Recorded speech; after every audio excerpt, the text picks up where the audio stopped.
இந்த அற்புதமான நமோ கல்வி மற்றும் தொண்டு அறக்கட்டளை அதன் சார்பாக நடைபெறக்கூடிய இந்திய கனவுகள் 2047 தலைப்பை பாருங்க, எவ்வளவு அற்புதமா வச்சிருக்கிறாங்க. அரசியல் நாம் யாரும் பேச போவது கிடையாது. அரசியல் தலைவர்களை போல இன்னைக்கு எந்த அரசியல் தலைவராக இருந்தாலும் சாயங்காலம் இன்னைக்கு ஒரு பெரிய மேடை இருந்திருக்கும். எல்லா கூட்டணி கட்சி தலைவர்களை அழைத்திருப்பார்கள். அதுல அந்த பிறந்த நாள் யாருக்கு இருக்கோ அந்த தலைவரும் மையத்தில் இருப்பாங்க. ரங்கராஜ் பாண்டே அண்ணன் போன நல்ல மனிதர்களும் அதில் இருப்பாங்க. அரசியல் தலைவர்கள் இருப்பாங்க. எல்லாரும் புகழ்ந்து பேசுவாங்க, தவறு கிடையாது. அதுதான் இந்தியன் பொலிட்டிக்கல் பேட்டர்ன். எல்லாரும் அந்த ஒரு நாள் வாழ்த்தி அவருக்கு மரியாதை செலுத்தி அவரும் அதை ஏற்புரை ஏற்றுக்கொண்டு அதை நாம் எல்லாம் சேர்ந்து பாராட்டுவோம். ஆனா இந்த பேட்டர்ன் எல்லாம் உடைச்சு அரசியல்ல தன்னுடைய பிறந்த நாளாக இருந்தாலும் எந்த நாளாக இருந்தாலும் அது சேவை நாளாக இருக்க வேண்டும் என்று அவர் நடந்துக்கிறத பார்த்து பாரதிய ஜனதா கட்சி நம்முடைய பிரதமர் அவர்களே இன்னைக்கு சேவை பண்ணும் பொழுது நாம் பிரதமரை ஒரு தனிப்பட்ட மனிதனாக கொண்டாடக்கூடாது என்பதற்காக நம்முடைய தேசிய தலைவர் அவர்கள் ஒரு முடிவெடுத்து கடந்த பல வருடங்களாக இது சேவா பக்குவாடா சேவை வாரமாக 17 செப்டம்பர் நம்முடைய பிரதமருடைய பிறந்த நாள் ஆரம்பித்து 2 அக்டோபர் மகாத்மா காந்தி அவருடைய பிறந்த நாள் வரை 15 நாட்களும் ஒரு கட்சியினுடைய தொண்டனும் நீங்க சேவையில மட்டும்தான் இருக்கணும். இப்ப தமிழ்நாடு போன்ற ஒரு மாநிலத்தில் நமக்கு தெரியும், இங்க இருக்கக்கூடிய அரசியல் எமோஷனல் பாலிடிக்ஸ் எல்லாம். நம்முடைய தொண்டர்கள் யாராச்சும் போய் ஒரு அரசு மருத்துவமனையில் அன்னைக்கு பிறக்கக்கூடிய அன்பு குழந்தைக்கு ஒரு மோதிரத்தை பரிசா போட்டா கூட டெல்லியிலிருந்து போன் பண்ணுவாங்க. பரிசு கொடுங்க, அந்த குழந்தைய வாழ்த்துங்க, ஆனா தனிப்பட்ட முறையில் கொடுங்க. பிரதமருடைய பிறந்த நாளுக்காக அந்த குழந்தைக்கு நீங்க போய் மோதிரம் போடுறீங்க அப்படின்னா இன்னைக்கு மட்டும் நீங்க செய்றீங்கன்னு தான் அர்த்தம். தயவு செஞ்சு செய்யாதீங்க அப்படின்னு போன் பண்ணி அறிவுறுத்துவாங்க. ரொம்ப ஆச்சரியமான விஷயம். ஒரு அரசியல் கட்சி எப்படி தன்னுடைய தலைவனை பார்க்கிறது என்பதற்கு பாரதிய ஜனதா கட்சி ஒரு உதாரணம். எத்தனையோ முறை தொலைபேசியில் அழைப்பார்கள், டெல்லி அலுவலகத்திலிருந்து கூப்பிடுவாங்க, நீங்க போடுங்க, நாங்க வேண்டான்னு சொல்ல. அது எதுக்கு விளம்பரப்படுத்துறீங்க? அது எதுக்கு அந்த குழந்தைக்கு, அந்த பெண் குழந்தைக்கு, ஆண் குழந்தைக்கு நான் போட்டேன், போடுறது நல்ல விஷயம். அப்ப டெய்லி போடுவீங்களா? இன்னைக்கு மட்டும் போட்டுட்டு அந்த குழந்தைய மறக்கிறீங்க. உடனே நம்முடைய கட்சிக்கு அறிவுறுத்தணும், ஓகே, அதற்கு பதிலாக செல்வ மகள் சேமிப்பு திட்டத்தை எடுங்க. அந்த குழந்தைக்கு பிறந்த நாள் அன்னைக்கு நீங்க ஒரு அக்கௌண்ட் ஆரம்பிங்க. வருஷம் பிறந்த நாள் அன்னைக்கு அக்கௌண்ட் போடுங்க.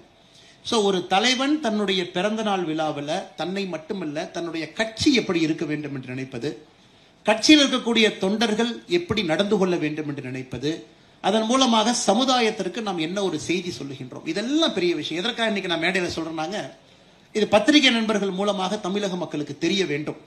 நாத்த தலைவர்களை கொண்டாடுவது போல ஒரு ஆள் உயரத்துக்கு ஒரு கட் அவுட் வச்சு பெரிய மாலை போட்டு பால் அபிஷேகம் செய்து 2 ஆட்டை வெட்டி ரத்தத்தை மேல ஊத்தி இந்த மாதிரி எங்க தலைவரை நாம் கொண்டாடுகின்றோம். ரோட்ல மக்கள் எல்லாம் மறிச்சு பட்டாசு எதுவும் வெடிக்காம அமைதியான முறையில தொண்டர்கள் எல்லோரும் செய்து கொண்டிருக்கின்றார்கள். இன்னைக்கு பாரதிய ஜனதா கட்சியினுடைய ரத்த தான முகாம் இட்ஸ் a வேர்ல்ட் ரெக்கார்ட். இன்னைக்கு நம்ம கொடுத்திருக்கக்கூடிய யூனிட்ஸ் ஆஃப் பிளட் 2023 அது வேர்ல்ட் ரெக்கார்ட். 2024 செப்டம்பர் 17 2023 நம்ம பீட் பண்ணி 24ல வேர்ல்ட் ரெக்கார்ட். இன்னைக்கு 25 இன்னைக்கு வந்திருக்கக்கூடிய தகவல் என்ன முழுமையா வரல, அதனால தான் டேட்டா சொல்லிங்க. 2024 முழுவதும் பாரதிய ஜனதா கட்சி நடத்தி இருக்கக்கூடிய 2024 முழுவதும் பாரதிய ஜனதா கட்சி நடத்தி இருக்கக்கூடிய ரத்த தான முகாம்ல எவ்வளவு யூனிட் கலெக்ட் பண்ணமோ இன்னைக்கு ஒரு நாள் அந்த ரெக்கார்டை பீட் பண்றோம். அதுவும் ஒரு உலக ரெக்கார்ட். தொண்டர்கள் சத்தமே இல்லாம அவங்க பாட்டுக்கு அங்கங்க வேலை செய்து கொண்டிருக்கின்றார்கள். இந்த நேரத்தில் சகோதரர் வினோஜ் பி செல்வம் அவர்கள் இல்ல நம்ம பேசணும், ஒரு கருத்தரங்கம், இனிமையான மாலை பொழுதுல எல்லோரும் அமர்ந்து ஒரு நல்ல மனிதரை பற்றி அவரை பற்றி சில விஷயங்கள் எடுத்து சொல்லுவோம். அதன் மூலமாக யாரோ ஒரு இளைஞனுக்கு எங்கேயோ ஒரு மாற்றம் இருக்கும், ஒரு சின்ன குழந்தைக்கு ஒரு மாற்றம் இருக்கும், பெற்றோருக்கு ஒரு மாற்றம் இருக்கும், வாக்கு செலுத்துவர்களுக்கும் கூட இதுக்கு தான் நம்ம ஓட்டு போடுறோமா அப்படிங்கிற ஒரு முழு புரிதலை கொடுக்க வேண்டும் என்பதற்காக இந்த நிகழ்வை ஏற்பாடு செய்திருக்கின்றார்கள். அதற்கு மறுபடியும் அண்ணன் ரங்கராஜ் பாண்டே அவர்கள் எவ்வளவு முக்கியத்துவம் வாய்ந்த ஒரு நிகழ்வுக்கு வந்திருக்கிறாங்க. அதாவது ஒரு அரசியல் கட்சி மேடை கிடையாது, ஆனா இருப்பவங்க அரசியல் கட்சியில் இருக்கலாம், பிடித்த கட்சியில் இருக்கலாம், ஆனா ஒரு மனிதருக்காக இந்த விழாவை நடத்த வேண்டும் என்று வந்திருக்கக்கூடிய எல்லோருக்கும் மறுபடியும் என்னுடைய வணக்கத்தை தெரிவித்துக் கொள்கின்றேன். இன்னைக்கு நான் பிரதமரை பத்தி நிறைய பேசிட்டேங்க ஐயா. நான் பேசாத விஷயங்கள் இல்ல. ஒரு கட்சி தொண்டனா பிரதமர் எவ்வளவு டாய்லெட் கட்டியிருக்காங்கன்னு ஆரம்பிச்சு, எத்தனை பேருக்கு கரண்ட் கொடுத்திருக்காங்க ஆரம்பிச்சு எல்லா விஷயம் பேசிட்டோம். அதனால் இன்று காலையிலிருந்து என்னுடைய யோசனை என்ன பேசலாம், புதுசா ஏதாச்சும் பேசலாம், ஒரு வித்தியாசமான பார்வையில நம்முடைய பிரதமரை கொண்டு போய் மக்கள் முன்னாடி நிறுத்தணும். நம்முடைய மக்களுக்கு பிரதமருடைய முழு ஆற்றலை நம்மால் முடிந்த அளவுக்கு ஒரு தனிப்பட்ட மனிதனாக கட்சியினுடைய தொண்டனாக புரிய வைப்பதற்கு முயற்சி எடுக்கணும் அப்படிங்கிறது என்னுடைய யோசனை. இன்னைக்கு நான் ஒரு 20ஆம் நூற்றாண்டு 21ஆம் நூற்றாண்டுல கான்சிக்வெண்ட் லீடர்ஸ், அதாவது ஒரு தலைவனால ஒரு தலைமுறை மாறி இருக்கு. கான்சிக்வெண்ட் ஒரு தலைவனால ஒரு நாடு மாறி இருக்கு. ஒரு தலைவனால ஒரு யுகம் மாறி இருக்கு அப்படின்னு சொல்லக்கூடிய தலைவர்களை மட்டும் தேர்ந்தெடுத்து உங்கள் முன்னால் வைக்க வேண்டும். அதுல நரேந்திர மோடி அவர்கள் எங்க இருக்கிறாங்க அப்படின்னு ஒரு தனிப்பட்ட மனிதனாக என்னுடைய பார்வையை உங்கள் முன்னால் வைக்க வேண்டும் என்பது என்னுடைய ஆசை. இன்னைக்கு நம்முடைய தாத்தா காலத்துல, அப்பா காலத்துல, நம்ம காலத்துல உலகம் முழுவதும் கடந்த 2 நூற்றாண்டுகளாக இருக்கக்கூடிய தலைவர்களை படம் பிடித்து பார்க்கும் பொழுது கண் முன்னால் சில தலைவர்கள் இருக்கிறாங்க. பெரிய தலைவர்கள், அற்புதமான தலைவர்கள். சைனால இந்த பக்கம் இருந்து அப்படி ஆரம்பிச்சு வந்தீங்கன்னா மா ஜெடோங் 1949 சைனா கம்யூனிஸ்ட் சைனாவாக மாறிய பொழுது வந்த முதல் தலைவர். 20 ஆண்டுகள் அந்த கம்யூனிஸ்ட் கட்சியினுடைய தலைவராக சைனாவுடைய தலையெழுத்தை மாற்றிய ஒரு தலைவர் மா ஜெடோங் இருக்காங்க. 80 காலகட்டத்தில் வந்து டென் ஜியோபாங், இன்னைக்கு இருக்கக்கூடிய சைனா, அந்த சைனாவை உருவாக்குவதற்கு வேர் போட்ட ஒரு மனிதர். 2 பேர் இருக்கிறாங்க. நம்ம இன்னைக்கு எடுத்து பிரதமர் மோடி அவங்க பக்கத்துல வச்சு கம்பேர் பண்ணி பேசலாம். சிங்கப்பூர்ல லீ குவாங் யூ என்கின்ற அற்புதமான மனிதர் 1959 பிரதமரா வந்து 90 வரைக்கும் 31 ஆண்டுகள் ஒரு அரசியல் கட்சியினுடைய தலைவர், ஒரு நாட்டினுடைய பிரதமராக 31 ஆண்டுகள் லீ குவாங் யூ. அதன் பிறகு பிரதமர் ஆனதுக்கு அப்புறம் ஒரு வீட்டுக்கு போலீங்க. பிரதமர் ஆயிடுச்சு, 1990 வயசாயிருச்சு, கிளம்புங்க. 90க்கு பிறகு மறுபடியும் அமைச்சர். என்ன சொன்னார்? இல்ல எனக்கு பிரதமர் ஆயிடுச்சு, வயசாயிருச்சு, ஆனா நிறைய இளைஞர்கள் அமைச்சரா இருக்கும்போது நான் கைட் பண்ணும் இல்லையா அப்படிங்கறக்காக சீனியர் மினிஸ்டர், அதன் பிறகு மென்டார் மினிஸ்டர். அவர் இறக்கும் வரை 2011 வரை லீ குவாங் யூ ஒரு பக்கம். இன்னைக்கு அமெரிக்காவை பத்தி நம்ம பேசுறோம். அமெரிக்காவுடைய தலைமுறையை முழுமையாக மாற்றிய எஃப்டி ரூஸ்வெல்ட் 1932 அமெரிக்காவுடைய அதிபராக வந்து பதவியில் இறக்கும் வரை 1945 வரை எஃப்டிஆர் இருந்தார். இன்னைக்கு இந்த தலைவர்களை மையப்படுத்தி வின்ஸ்டன் சர்ச்சில் 1939 இருந்து 1945 எலெக்ஷன்ல ஒரு தோத்த வரைக்கும், நமக்கு சுதந்திரம் கிடைத்து எலெக்ஷன் அவங்க தோத்தாங்க. இந்த தலைவர்களுக்கு மத்தியில நம்முடைய பாரத பிரதமர் நரேந்திர மோடி அவர்கள் எதற்காக யுக புருஷன் என்பதை சொல்வதற்காக நான் முயற்சி செய்கின்றேன். இன்னைக்கு அமெரிக்கால போய் கேட்டீங்கன்னா உங்க டெமோக்ரஸியில என்ன political பார்ட்டினா they call themselves as the 6th political party ஒரு வார்த்தையை பயன்படுத்துவாங்க. அப்ப நமக்கு ஆச்சரியம், எங்க அமெரிக்கால 6 பொலிட்டிக்கல் பார்ட்டி இல்லையே, 2 தான் இருக்கு அப்படின்னு. டெமோக்ராட் இருக்காங்க, ரிபப்ளிகன் இருக்காங்க. அப்ப எதுக்காக 6 பொலிட்டிக்கல் பார்ட்டின்னு சொல்றாங்கன்னா, ஒரு ஜனநாயகத்துல அரசியல் கட்சிகளுடைய முகம் மாறிக்கிட்டே இருக்கும். எஃப்டி ரூஸ்வெல்ட் அவங்க எலெக்ஷன் 1932 ஜெயிக்கும் பொழுது அந்த எலெக்ஷன்ல பாத்தீங்கன்னா 6 ஸ்டேட்டை தவிர 44 ஸ்டேட் அவர் ஜெயிச்சிட்டார். 6 ஸ்டேட் மட்டும் தான் ஹெர்பர்ட் ஹூவர் ஜெயிச்சார். அப்ப என்ன சொன்னாங்கன்னா, it is a very important election. ஏன்னா டெமோக்ராட் ரிபப்ளிகனோட பேஸே மாத்திட்டு போயிட்டார். யார் இத்தனை காலமா டெமோக்ராட்டுக்கு ஓட்டு போட்டாங்களோ, ரிபப்ளிகனுக்கு ஓட்டு போட்டாங்களோ, எல்லாரும் மாறி ஓட்டு போட்டாங்க. அப்ப அது 5th political change, 5th political party. அதன் பிறகு 1960 காலகட்டத்திலிருந்து அமெரிக்காவில் 6th பொலிட்டிக்கல் பார்ட்டி, மறுபடியும் டெமோக்ராட் ரிபப்ளிகனும் மாறிடுச்சு. டொனால்ட் ட்ரம்ப் வந்ததுக்கு அப்புறம் மறுபடியும் ரிபப்ளிகனுடைய பேஸ மாத்திட்டார். சோ ஒரு 30 ஆண்டுகள் 40 ஆண்டுகளுக்கு ஒரு முறை ஒரு நாட்டினுடைய அரசியல் தளம் மாறிவிடும். ஏன்னா அந்த தலைவன் அந்த அரசியலை மாத்திட்டு போயிருவான். அது வரைக்கும் ஓட்டு போட்டவங்க ஒரு மாதிரி இருப்பாங்க, அதன் பிறகு ஓட்டு போடுறவங்க வேற மாதிரி இருப்பாங்க, அரசியல் மாறிடும். அதற்கு இந்தியால ஏன் காங்கிரஸ் கட்சி ஜெயிக்க முடியல? பொலிட்டிக்கல் பேஸ் மாறிடுச்சு, அரசியல் தன்மை மாறிவிட்டது. சுதந்திரத்தின் பொழுது காங்கிரஸ் வாஸ் கான்ஃபெடரேட், யாராக இருந்தாலும் எல்லாம் சேர்த்து வச்சுக்கிட்டாங்க. எனக்கு வந்து சோசியலிசம் வேணும், சரி நீ உட்காரு. எனக்கு கேபிட்டலிசம் வேணும், நீ உட்காரு. எனக்கு 2 வேண்டாங்க, மெர்கன்டைல்ஸ் வேணும், நீ உட்காருப்பா. சோ காங்கிரஸ் ஒரு கான்ஃபெடரேஷனாக இருக்கும் பொழுது ஜெயிச்சாங்க. அதுல வந்து ஜனசங்கம் வந்துச்சு, வேற வேற கட்சி. இன்னைக்கு மோடி அவர்களுடைய இந்தியால அரசியல் பேஸ் தளம் மாறிடுச்சு. இன்னைக்கு பீகார்ல என்னதான் சார் என்னதான் அவங்க தொண்டைகளையே கத்தினாலும் கூட நீங்க ரிசல்ட் வந்த பிறகு பாத்தீங்கன்னா, போன தேர்தல்ல நம்ம ஜேடியு பிஜேபி சேர்ந்து எவ்வளவு ஓட்டு நம்ம வாங்கணுமோ அதை விட இன்னும் அதிகமான எம்எல்ஏக்களை பெற்று ஆட்சிக்கு வரும். இது நான் வந்து பாரதிய ஜனதா கட்சியை நம்பக்கூடிய, மோடி அவர்களை நேசிக்கக்கூடிய மனிதர்கள் இருக்கிறாங்க சொல்லிங்க. ஏன்னா பொலிட்டிக்கல் பேஸ் ஹஸ் சேஞ்ச்ட். அதே போல அசாம், வெஸ்ட் பெங்கால், அடுத்து வரக்கூடிய தேர்தலும் பாத்தீங்கன்னா இன்னும் ஒரு படி மேல போகும். ஏன்னா மோடியினுடைய single biggest contribution to Indian democracy பாத்தீங்கன்னா பிஜேபியினுடைய கேரக்டரை முழுமையாக மாற்றிய ஒரு மனிதன். சோ மோடி அவர்கள் 2014க்கு வருவதற்கு முன்பு இந்த கட்சியில் நாங்கள் எல்லோரும் தொண்டர்கள் தான், எல்லோரும் பெரிய தலைவர்கள், அவங்கவுங்க காலகட்டத்தில் உயிரை கொடுத்து பாடுபட்டாங்க. ஆனா பிஜேபி கட்சி என்ன சொன்னாங்கன்னா, ஃபார் ரைட் பார்ட்டி, ரொம்ப ரைட்ல இருக்கக்கூடிய ஒரு கட்சி, சித்தாந்தம் எக்ஸ்ட்ரீமா இருக்கும் அப்படின்னு சொல்லுவாங்க. பிஜேபியை உருவாக்குனவங்க ஓட்டு போட்டவங்க யாருன்னா ஷாப்கீப்பர்ஸ், ட்ரேடர்ஸ் அண்ட் மெர்கன்டைல்ஸ் அப்படின்னு சொல்லி ஆங்கில நாளேடுகள்ல சொல்லுவாங்க. ஷாப்கீப்பர், மெர்கன்டைல்ஸ் அண்ட் ட்ரேடர்ஸ் 3 பேர் தான் உங்களுக்கு வணிகர்கள் தான், அது வணிகர்களுக்கான கட்சி. ஆனா இன்னைக்கு பாரதிய ஜனதா கட்சி அண்ணன் ரங்கராஜ் பாண்டே அவர்கள் உட்கார்ந்து உண்மையாலுமே ஒரு பிஹெச்டி தீசிஸ் பண்ணி இந்த கட்சி என்னன்னு பார்த்தா அவரு சொல்லுவாரு, சில நேரத்துல பார்த்தா அது லெப்ட் பார்ட்டி மாதிரி இருக்கேன், சில நேரத்துல பார்த்தா அது ரைட் பார்ட்டி மாதிரி இருக்கேன், சில நேரத்துல பார்த்தா அது ஒரு சென்ட்ரிஸ்ட் பார்ட்டி மாதிரி இருக்கேன். இன்னைக்கு பாரதிய ஜனதா கட்சி பாத்தீங்கன்னா ஐடியாலஜிக்கல் ஃப்ரேம் ஒர்க்ல 3 பக்கமும் இருக்குது. 50 கோடி பேருக்கு வங்கி கணக்கா? உலகத்துல லெப்ட் தான் இந்த மாதிரி யோசிப்பாங்க. எப்படி நரேந்திர மோடி யோசிச்சார்? 80 கோடி பேருக்கு மாசம் உணவு வீட்டுக்கு போதா? இது லெப்ட்ல இருக்கவங்க தானே யோசிப்பாங்க. எப்படி நரேந்திர மோடி அவங்க யோசிச்சாங்க? 18,000 சட்டங்கள், லூப் ஹோல் சிஸ்டம் அத்தனை ரிமூவ் பண்ணிட்டாரா? ரைட் தானே யோசிப்பாங்க. எப்படி நரேந்திர மோடி அவங்க யோசிச்சாங்க? ஒரு ஸ்ட்ராங் கண்ட்ரின்னு யார் யோசிப்பா? லெப்டா ரைட்டா? நரேந்திர மோடி யோசிச்சிருக்காங்களே. ஆத்ம நிர்பார் பாரத், அதாவது பொருளாதாரம் என்பது உள்நாட்டை மையப்படுத்தி கொண்டு போகணும். இது லெப்டிஸ்டும் யோசிக்கிற மாதிரி இருக்கே. மோடி அவங்க யோசிச்சிருக்காங்களே. இன்னைக்கு மோடி அவர்களுடைய மிகப்பெரிய சாதனை என்பது பொலிட்டிக்கல் பேஸ முழுமையாக மாத்தி வேற எந்த அரசியல் கட்சிக்கும் என்ன பண்றதுன்னு பிடிபடாம முழித்துக் கொண்டிருக்கின்றார்கள். யாரு ஓட்டர், யாரு கீ ஓட்டர், நம்ம பேஸ் யார், நமக்காக ஓட்டு போடுறவங்க யார்? சோ மோடி அவர்களை பொறுத்தவரை கம்ப்ளீட்டா அதை மாத்திட்டார். இது அவருடைய முதல் சாதனை. இந்த பட்டியலில் நீங்க பாத்தீங்கன்னா உலக அரங்கில் சில தலைவர்கள் மட்டும்தான் அந்த பொலிட்டிக்கல் ஃபீல்ட மாத்தணும். என்னை பொறுத்தவரை லீ குவாங் யூ சிங்கப்பூர்ல கம்யூனிஸ்டாக இருந்த சிங்கப்பூர் கோட்டையில பீப்புள் ஆக்ஷன்ஸ் பார்ட்டி PAP வந்து இன்னைக்கு சிங்கிள் பார்ட்டியா சிங்கப்பூர்ல இருக்க ஒரே கட்சி, அவங்க மட்டும்தான் ஆட்சி. ஆனா ஜனநாயகம் எல்லா கட்சியும் வருவாங்க, ஆனா யாரும் டெபாசிட் வாங்க மாட்டாங்க. 0.5%, 1%, 1.2%. யாருமே சிங்கப்பூரை நம்ம டிக்டேட்டர்னு சொல்ல மாட்டாங்க. தப்பு அவங்க மேல இல்ல. அந்த லீ குவாங் யூ அவர்கள் இறந்த பிறகு அவருடைய ஆட்சி காலத்திலிருந்து எல்லா கட்சிகளும் காணாம போய் 40 வருஷத்துல ஒரே கட்சியாக சிங்கப்பூர்ல PAP நிக்குது. சமீபத்தில் நான் ஒரு வெளிநாட்டில் ஒரு பல்கலைக்கழகத்தில் நல்லா படிக்கக்கூடிய ஒரு பையனை கேட்டேன். தமிழன், சிங்கப்பூர்ல இருக்கிற பையன். ஆக்ஸ்போர்ட்ல ஒரு ஃபேமஸான கோர்ஸ் இருக்கு. இப்ப நீங்க இந்த பிரிட்டிஷ் பிரைம் மினிஸ்டர்ஸ் பாத்தீங்கன்னா கடைசி ஒரு 19 பேர்ல 13 பேர் அந்த கோர்ஸ் தான் படிச்சிருக்காங்க.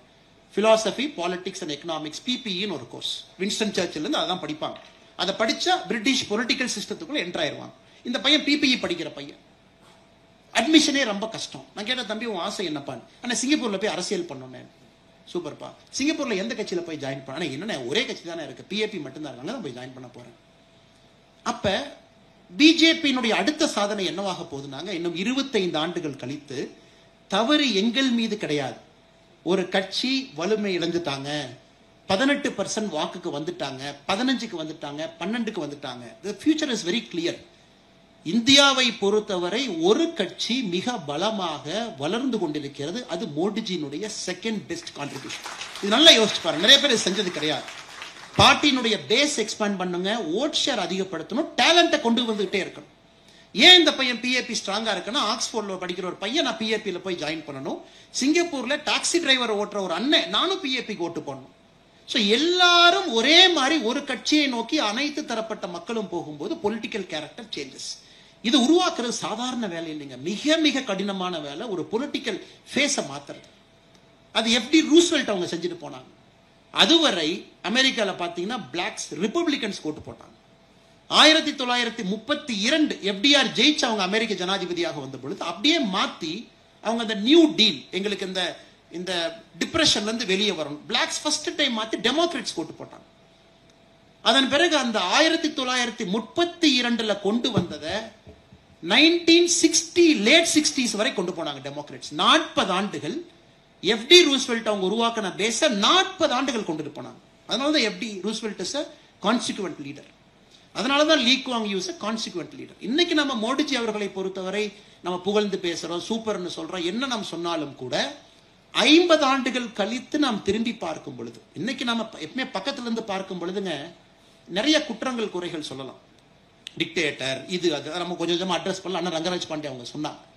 இன்னைக்கு மோடிஜி அவங்களுடைய சிங்கிள் பிகெஸ்ட் கான்ட்ரிபியூஷன் மற்ற கட்சிகளுடைய ஜனநாயகத்தையும் மாத்திட்டு போயிட்டார். இன்னைக்கு மற்ற ஒரு கட்சி ஒரு டைனாஸ்ட ப்ரொமோட் பண்றனா பதில் சொல்றாங்க. முதல்ல டேக்கன் ஃபார் கிராண்டட். இன்னைக்கு முழுமையாக இந்தியாவில் டைனாஸ்டிக் பாலிடிக்ஸ் அழிஞ்சிருச்சுன்னு அர்த்தம் கிடையாதுங்க, இருக்கு. ஆனா மற்ற கட்சிக்கு ஒரு டைனாஸ்ட கொண்டு வரும்போது பதில் சொல்றாங்க. ஐயோ மோடிஜி பாருங்க செல்ஃப் மேட் மேன், அண்ணன் CP ராதாகிருஷ்ணன் அவங்க பாருங்க செல்ஃப் மேட் மேன் அங்க இருக்கிறாங்க, அண்ணன் நிதின் கட்கரி அவங்கள பாருங்க, அண்ணன் அமித்ஷாஜி அவங்கள பாருங்க, எல்லாத்தையும் பாருங்க தனி மனிதர்களாக குடும்பத்திலிருந்து வந்தாங்க, சாதாரண குடும்பம். இன்னைக்கு மற்ற அரசியல் கட்சிகள் கேள்வி கேட்காமையே டிஃபெண்ட் பண்ற அளவுக்கு அவங்க இருக்கிறாங்க. இது மோடிஜி அவருடைய தேர்ட் பிகெஸ்ட் கான்ட்ரிபியூஷன். காரணம், அரசியல் பிஜேபியில சுத்தப்படுத்தினது கிடையாதுங்க, மற்ற கட்சிகளையும் சுத்தப்படுத்த ஆரம்பித்திருக்கின்றார்கள். அவங்களும் சொல்றாங்க இல்ல இல்ல அப்படி இல்ல, நாங்க கில்ட்டி கிடையாது, பட் இதனாலதான் நாங்க வச்சிருக்கோம் அப்படி. சோ இதனால இவர் ஒரு கான்சிக்வென்டான தலைவர்.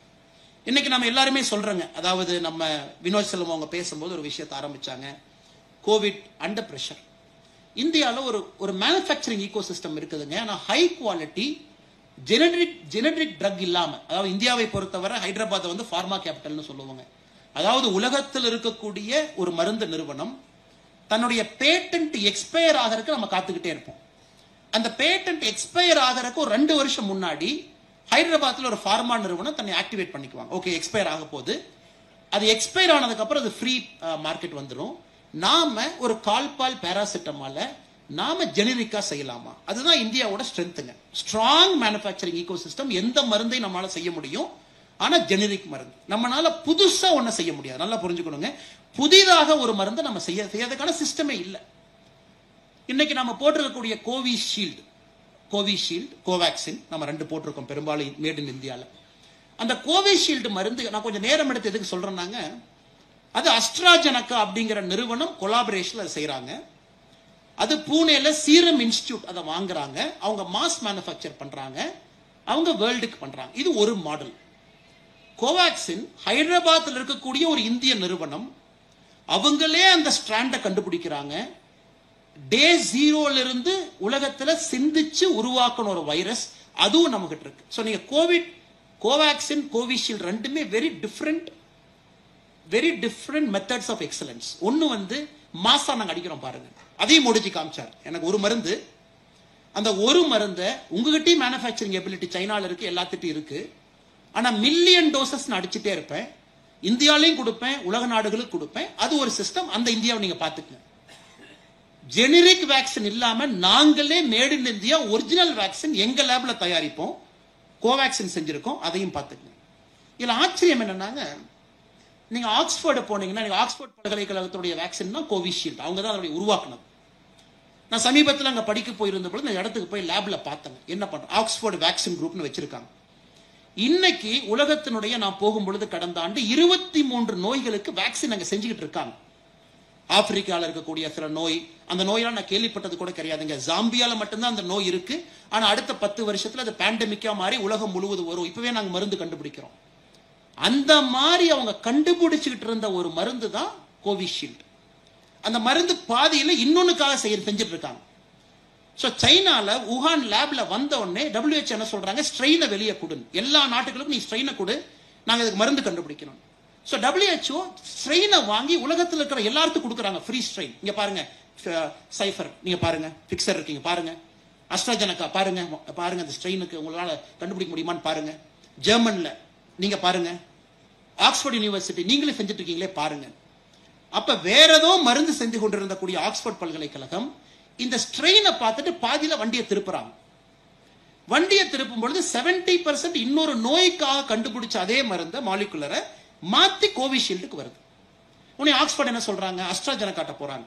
இங்க பாருங்க, நான் ஒரு பல்கலைக்கழகம் தான், எங்க ரிசர்ச்சர் பசங்க தான் இருக்காங்க, நாங்க கண்டுபிடிச்சிட்டோம், ஆனா இதை ட்ரையல் பண்றதுக்கு எங்களுக்கு 4 பில்லியன் வேணும், அஸ்ட்ராஜெனகா நீங்க வாங்க. அவங்க ஆக்ஸ்போர்டோட சேர்ந்து பிரேசில் 4 இடத்துல ட்ரையல் பண்றாங்க. ட்ரையலும் பண்ணி முடிச்சாச்சு, இப்ப மாஸ் மேனுஃபேக்சரிங் அடிக்கணும்.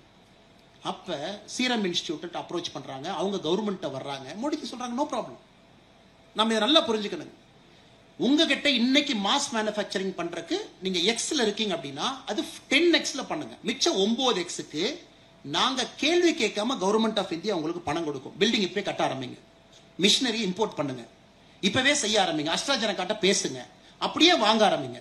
சோ ஒரு மனிதன் நாட்டினுடைய தலைவனாக இருக்கிறவங்க கிரைசிஸ்ல எப்படி யோசிக்கிறாங்க பாருங்க. பேனிக் கிரைசிஸ்ங்கிறது நம்மளை பேனிக் பண்ணிருங்க. ஒரு கிரைசிஸ்ல நம்ம சின்ன ஒரு கடை வச்சிருக்கோம், நம்ம சின்ன ஒரு நிறுவனம் நடத்துறோம், நம்ம ஒரு டீச்சரா இருக்கோம், அரசியல்வாதியா இருக்கோம், கிரைசிஸ் வந்து நம்மளை பேரலைஸ் பண்ணிடும். அப்படியே பிபி எல்லாம் 160க்கு போயிடும், நம்மளால சிந்திக்க முடியாது.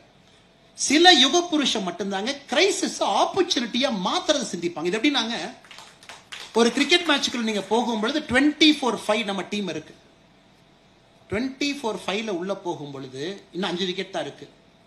அடுத்த பால 6 அடிச்சு பவுலரை நிலைகுலைய வச்சுட்டா எப்படி விக்கெட் எடுப்பான் அப்படின்னு யோசிக்கிறது தான் மோடி அவர்கள் கோவிட் சமயத்தில் யோசிச்சது. அந்த பேனிக்கி மோட்ல பேரலைஸ் ஆகாம ஃபைன் இந்த மாடலை நீங்க அடிச்சு பிரிங்க. பூனேல நீங்க கோவேக்சின் ஆந்திரால இருக்கிறீங்க, நீங்க அடிச்சு பிரிங்க, புதுசா கண்டுபிடிங்க. சோ இது மோடிஜியோடைய கான்ட்ரிபியூஷன். அதாவது கிரைசிஸ் மொமெண்ட்ல எல்லாம் நீங்க யோசிச்சீங்கன்னா அதுல ஒரு வழியை கண்டுபிடிப்பது மட்டுமல்ல, இந்தியாவை வேர்ல்டு லீடராக மாற்றுவதற்கு அவர் எடுக்கக்கூடிய முயற்சி. கிரைசிஸ்குள்ள ஒரு மாதிரி நம்ம போவோம். ஆனா கிரைசிஸ்ல இருந்து வெளியே வரக்கூடிய இந்தியா பாத்தீங்கன்னா ஒரு மிக வித்தியாசமான நாடாக 2014 இருந்து யோசிச்சு பாருங்க. யூபி எலெக்ஷன் போறதுக்கு 3 மாசத்துக்கு முன்னாடி யாராவது நீங்க யோசிச்சு பாருங்க டிமானிட்டைசேஷன் கொண்டு வருவாங்களா? யூபி எலெக்ஷனுக்கு 3 மாசம். 2017 இந்தியாவிற்கு மிக முக்கியமான தேர்தல், பாரதிய ஜனதா கட்சிக்கு முக்கியமான தேர்தல். 3 மாதத்திற்கு முன்பு டிமானிட்டைசேஷன் சொன்னே முதல் 1 மாசம் முழுசும் நம்ம மீடியா நண்பர்கள் சும்மா இல்லை. ஒரு அம்மா பாவம் அவங்களே கீழே போய் நிற்பாங்க. அம்மா நீங்க டயர்டா இருக்கீங்களா? எவ்வளவு நேரம் நிக்கிறீங்க? டயர்டா இருக்கிற மாதிரி இருக்கேன். நீங்க இல்லப்பா நல்லா தான் பாருங்க. இல்லம்மா தண்ணி குடிக்கிறீங்களா? தண்ணி. அப்ப ஒரு போட்டோ இருப்பா, ஆங்கிள் போட்டோ சைட்ல இருந்து எடு. அம்மா பாருங்க மோடிஜி வந்து டிமானிட்டைசேஷன் பண்ணி எவ்வளவு நேரம் கால் கடுக்க 8 மணி நேரம் நிக்கிறாங்க பாருங்க. பேனிக்க கிளப்பி அதுல ஒரு பிரச்சனையை அதான் 1 மாசம் ஃபுல்லா அந்த விஷுவல். அது ஏன்னா அந்த கன்சர்வேட்டிவ் மீடியா உடைக்கணும்.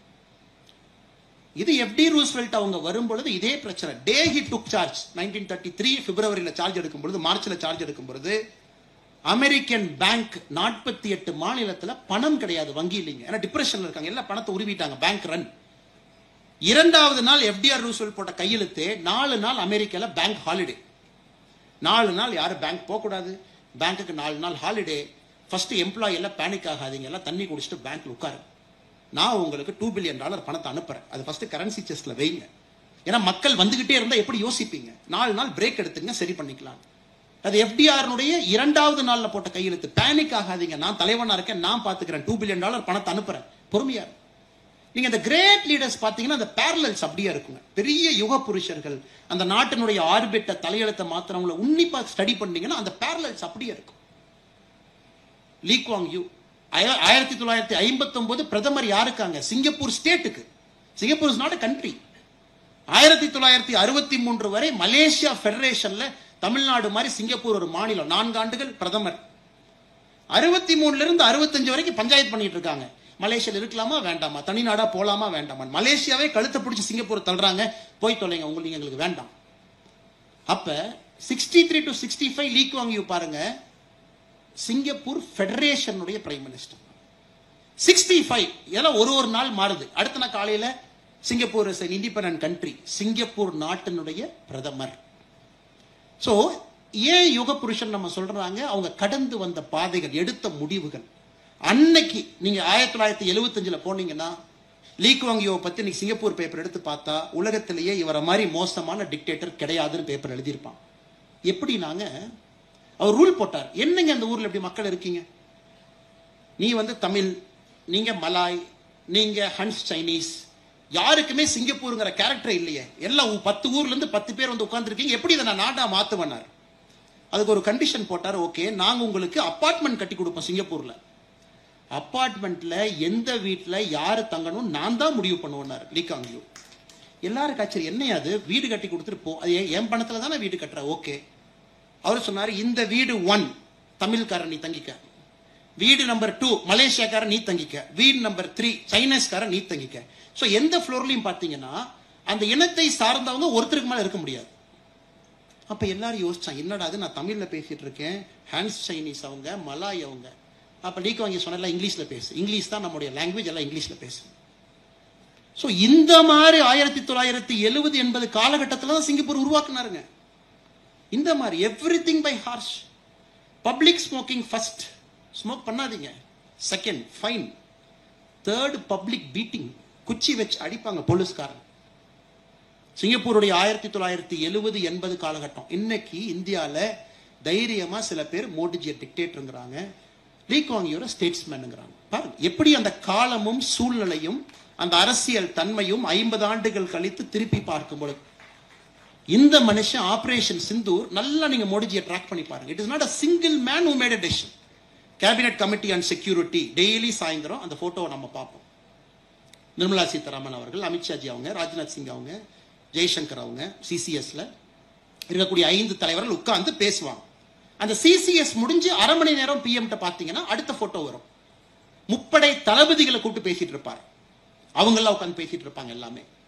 தினமும் இந்த போட்டோ பிரைம் மினிஸ்டர் போட வேண்டிய அவசியம் இல்லை. நாட்டு மக்களுக்கு ஏன் போடுறாருன்னா, பயப்படாதீங்க, எனக்கு கன் பத்தி எல்லாம் தெரியாது, எனக்கு எந்த மிசைல் நம்பர்லாம் எனக்கு தெரியாது, எனக்கு எந்த ரக வெப்பனை யூஸ் பண்ணணும்னு எனக்கு தெரியாது, தெரிஞ்சவங்களோட நான் பேசிக்கிட்டே இருக்கேன், நீங்க கவலைப்படாதீங்க மெசேஜ் நம்ம கொடுக்குறோம். இதை விட அதனாலதான் நம்ம இந்த தலைவர்களை பொறுத்தவரை 2 வகையாக பிரிப்போம். Peace time leaders, war time leaders. War டைம்ல ஜெயிச்சவங்க பீஸ் டைம்ல தோப்பாங்க. Winston Churchill classic example. War டைம்ல ஜெயிச்சிட்டார், அதுக்கப்புறம் நடந்த தேர்தலில் தோத்தாச்சு.